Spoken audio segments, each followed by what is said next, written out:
Assalamualaikum warahmatullahi wabarakatuh. Kembali lagi bersama Bu Uci dalam pelajaran Pendidikan Pancasila dan Kewarganegaraan.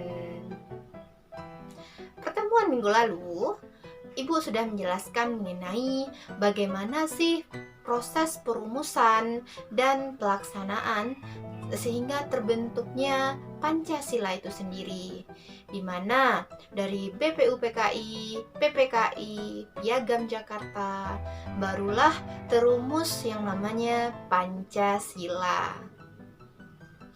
Nah, kalau sebuah Pancasila sudah terumus, sudah terancang, sudah terbuat, otomatis harus ada di sana yang dinamakan komitmen.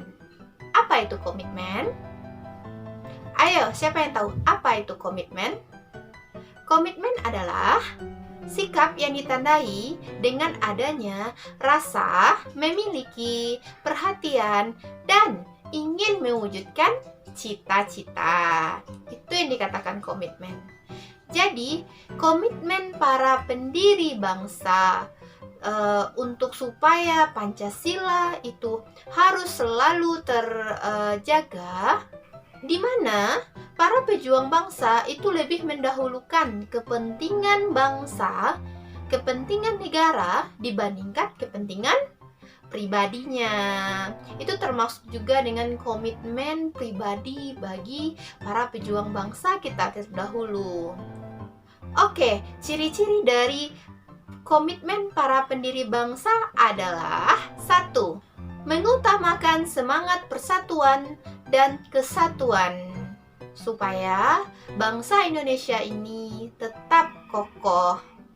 Yang kedua, adanya rasa memiliki terhadap bangsa Indonesia ini atau terhadap negara ini. Next, yang ketiga, selalu bersemangat dalam perjuangan. Dan yang keempat, mendukung dan berupaya secara aktif dalam mencapai cita-cita bangsa, yaitu apa? Merdeka. Dan yang terakhir, yang kelima, para pendiri bangsa rela mengorbankan dirinya sendiri. Itulah ciri-ciri dari komitmen para pendiri bangsa dalam perumusan Pancasila. Bukti dari komitmen para pejuang bangsa itu diagungkan dalam bentuk monumen yang namanya Monumen Pancasila. Yang ini. Jadi, sebagai bangsa Indonesia, apalagi kita anak muda, itu harus memiliki komitmen dalam berbangsa dan bernegara. Komitmen berbangsa dan bernegara bagi generasi muda saat ini yaitu dengan menerima Pancasila sebagai dasar negara kita. Pancasila sebagai dasar negara itu sudah final. Artinya apa? Pancasila menjadi kesepakatan nasional bagi seluruh rakyat Indonesia. Kesepakatan nasional Pancasila sebagai dasar negara ini juga diperkuat dengan adanya ketetapan MPR nomor 18 garis miring MPR garis miring 1998 tentang pencabutan ketetapan MPR RI nomor 2 garis miring MPR garis miring 1978 tentang pedoman dan penghayatan dan pengamalan Pancasila sebagai dasar negara kita. Pada pasal 1, isi ketetapan MPR yaitu Pancasila. Bagaimana yang dimasukkan dalam pembukaan Undang-Undang Dasar 1945?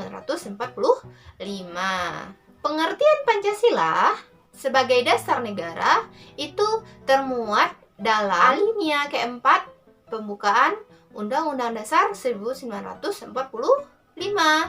Pengertian kata dengan berdasarkan kepada secara yudiris memiliki makna sebagai dasar negara. Walaupun dalam kalimat terakhir pembukaan Undang-Undang Dasar 1945 tidak tercantum dengan kata Pancasila secara eksplisit, namun anak kalimat dengan berdasarkan kepada ini memiliki makna dasar negara adalah Pancasila. Hal ini juga didasarkan pada penafsiran historis sebagaimana ditentukan dalam BPUPKI bahwa dasar negara Indonesia disebutkan adalah Pancasila. Menerima Pancasila sebagai dasar negara yang dibentuk oleh semangat kesepakatan nasional para pendiri bangsa Indonesia ini, yang merupakan tanggung jawab setiap warga negara Indonesia. Nah, itu komitmen para pendiri bangsa dalam penetapan Pancasila sebagai dasar negara. Nah, selanjutnya, nilai-nilai semangat para pendiri bangsa Indonesia ini. Ada berapa nilai? Nah, kita mulai sebelum itu dengan didasarkan dalam buku Pos Reformasi,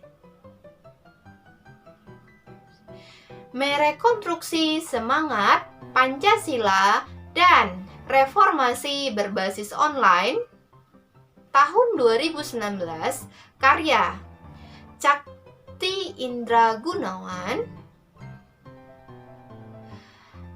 Pancasila adalah dasar negara Indonesia yang memiliki peran sebagai ideologi negara untuk menjadi pandangan dan metode dalam mencapai cita-citanya. Itu menurut Indra Gunawan. Adanya dasar negara yang dimiliki oleh bangsa Indonesia ini karena semangat para pahlawan nasional dalam merumuskan dan menetapkan Pancasila sebagai dasar negara.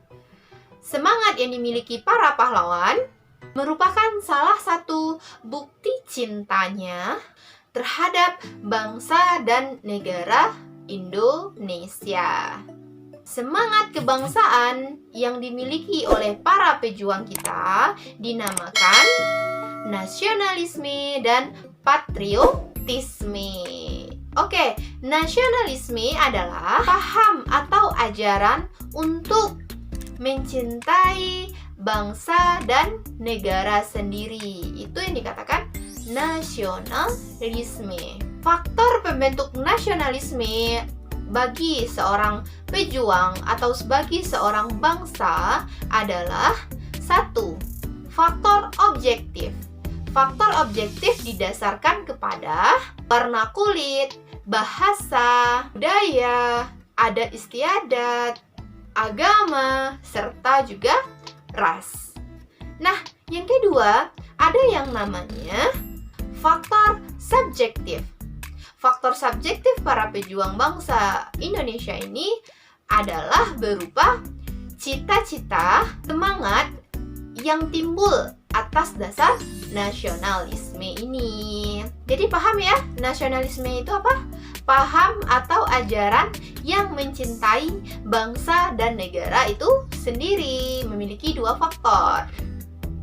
Nah, selanjutnya ada namanya patriotisme. Apa itu patriotisme, anak-anak ibu?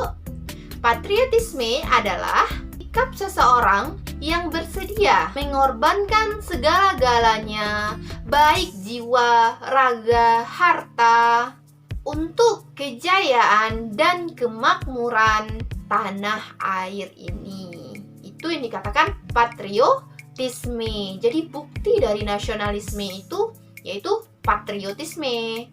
Pengorbanan dapat berupa pengorbanan harta, jiwa, raga demi kemakmuran bangsa Indonesia.